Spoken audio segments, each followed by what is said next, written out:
Madam రాష్ట్రంలో అంతర్యుద్ధం రాబోతుందని నిన్న అంటే ఆయనకి ఎలా తెలిసింది, ఆయన ఇంటెలిజెన్స్ ఎలా పనిచేస్తుందో తెలియట్లేదు. కానీ ఆయన ఇంటెలిజెన్స్ ముందు వైఎస్ఆర్సీపీలో జరగబోయే అంతర్యుద్ధాల గురించి మాట్లాడుకోమనండి. మా అంతర్యుద్ధాల గురించి మాట్లాడుకుంటే తర్వాత మా అంతర్యుద్ధాల గురించి తర్వాత అతను మాట్లాడవచ్చు. కానీ ఒకటి మాత్రం క్లియర్గా చెప్తున్నామండి, నాకు నోరు ఉంది కదా నోటికి వచ్చినట్టు మాట్లాడేస్తాను అని అనుకోవడానికి ఇంతకుముందు గవర్నమెంట్ కాదు. ప్రజల్ని రెచ్చగొట్టే విధంగా మాట్లాడడం కానీ, సమాజంలోని ఇబ్బందులు పడే విధంగా, సమాజంలో ప్రజలు కూడా ఇబ్బంది పడే విధంగా కనుక మాట్లాడే పరిస్థితి ఉంటే కనుక వాళ్ళ మీద ఎట్టి పరిస్థితి చట్టపరమైన చర్యలు తీసుకోవడానికి ఎక్కడా కూడా బ్యాక్ స్టెప్ వేసే పరిస్థితి అయితే ఉండదు. ఒకటి మాత్రం చాలా క్లియర్గా గుర్తుంచుకోవాలి, ఇది మీ గవర్నమెంట్ కాదు. నోటికి వచ్చినట్టు బూతులు మాట్లాడతాము, నోటికి వచ్చినట్టు ఏది మాట్లాడినా చెల్లుబాటు అయిపోతుంది, మమ్మల్ని ఎవడు ఏమీ చేయలేడు అనుకునే గవర్నమెంట్ కాదు. ఇది ఎన్డీఏ గవర్నమెంట్. ఎన్డీఏ గవర్నమెంట్లో తప్పు చేసిన వాడు ఎవడైనా కూడా శిక్ష ఒకలాగే ఉంటుంది. నువ్వు నోటికి వచ్చినట్టు రెచ్చగొట్టే విధంగా మాట్లాడతాము, దానికి మాకు సంబంధం లేదు, మీరు మమ్మల్ని ఏమీ చేయలేరంటే కనుక ఊరుకునే ప్రసక్తి అయితే ఉండదు. లీగల్గా అడ్వైస్ తీసుకుంటాము, డెఫినెట్గా చట్టపరమైన చర్యలు అయితే తీసుకుంటాం. అంటే దాని గురించేనే రీసెంట్గా గౌరవ చంద్రబాబు నాయుడు గారితో ఒక మీటింగ్ కూడా ఏర్పాటు చేసుకోవడం జరిగిందండి.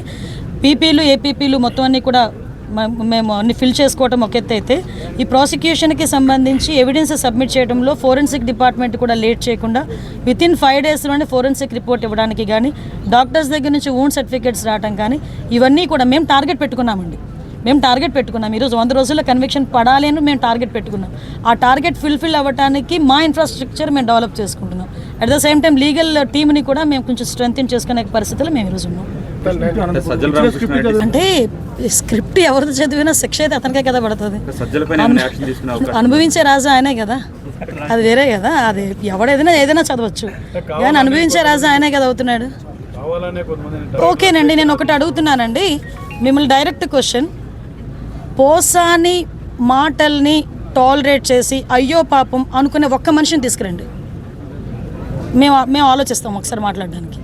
పోసాని మాటలు ఇష్టానుసారంగా మాట్లాడిన తర్వాత సభ్య సమాజం తలదించుకునే విధంగా, సాధారణంగా అనకూడదు కానీ ఇల్లిటరేట్స్ కూడా అలాంటి మాటలు మాట్లాడుకోరు. సో అవతల వాళ్ళకి మనోభావాలు దెబ్బతిన్నాయి, వాళ్ళ ఆత్మగౌరవాలు దెబ్బతిన్నాయి. పోలీస్ కేసు పెట్టారు, యాజ్ పర్ లా మేము వెళ్ళాం. ఇందులోని టార్గెటెడ్ ఏముంది? వాళ్ళు ఏం మాట్లాడలేదా? వాళ్ళు అటువంటి కామెంట్స్ చేయలేదా? మరి ఇంతకు ముందు మా మీద కేసులు పెట్టిన కేసులని ఎప్పుడు అండి? చంద్రబాబు నాయుడు గారికి మీద కేసు పెట్టారు కదా, అది ఎప్పుడు? అది 53 రోజులు తైల్లో పెట్టారు చంద్రబాబు నాయుడు గారిని తీసుకెళ్ళి ఆ రోజు. అంటే ఒకటి ఎప్పుడు కాదు, మాకు మాకు కేసు వచ్చింది, మేము యాక్షన్ తీసుకోవాలి, డెఫినెట్గా తీసుకుంటాం. మేము కూడా అంటే విషయం ఏంటంటే ప్రభుత్వాన్ని కూల్చే కుట్ర చేయబోతున్నారు అనేది కంప్లైంట్ కూడా వచ్చింది. అంటే అదేనండి, ఇందాక మీకు చెప్పాను, ఏది పడితే అది మాట్లాడడానికి అవ్వదండి. డెఫినెట్గా నీకైతే వాక్ స్వాతంత్రం ప్రజాస్వామ్యంలో అంబేద్కర్ గారు ఇచ్చారు, కానీ ఎలా పడితే అలా మాట్లాడమని ప్రజాస్వామ్యంలోని కూడా రాజ్యాంగంలో కూడా లేదు. అంటే అవతల వాళ్ళని రెచ్చగొట్టే విధంగా మాట్లాడడం కానీ, ప్రభుత్వాలని రెచ్చగొట్టే విధంగా మాట్లాడడం కానీ, ప్రజలను రెచ్చగొట్టే విధంగా మాట్లాడే పరిస్థితి ఉంటే కనుక కంపల్సరీగా చట్టపరమైన చర్యలు తీసుకుంటాం. రెడ్ బుక్ పరంగా మేము వెళ్ళాలి అనుకుంటే ఈరోజు వైఎస్ఆర్సీపీ నాయకులు ఎవరు రోడ్ల మీద తిరగరండి. దయచేసి మీరు కూడా అర్థం చేసుకోవాలి, మేము యాజ్ పర్ లా వెళ్తున్నాము, యాజ్ పర్ వాళ్ళు ఎవరైనా కంప్లైంట్ ఇస్తే కంప్లైంట్ బేస్ చేసుకొని వెళ్తున్నాము. పోసాని గారి మీద సుమారుగా 17 కేసులు, దగ్గర 17 కేసులు రాష్ట్రం మొత్తం మీద 17 కేసులు ఫైల్ అయి ఉన్నాయి. వంశీ మీద ఎన్ని కేసులు ఫైల్ అయి ఉన్నాయి మీకు తెలుసు. ఈ రోజుకి కూడా ఏ కేసుల్లో ఫైల్ అయినాయో మీకు తెలుసు.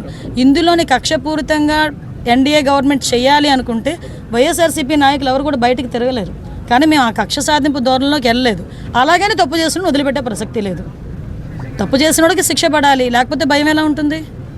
ఉండాలి కదా, భయం ఉండాలి కదా.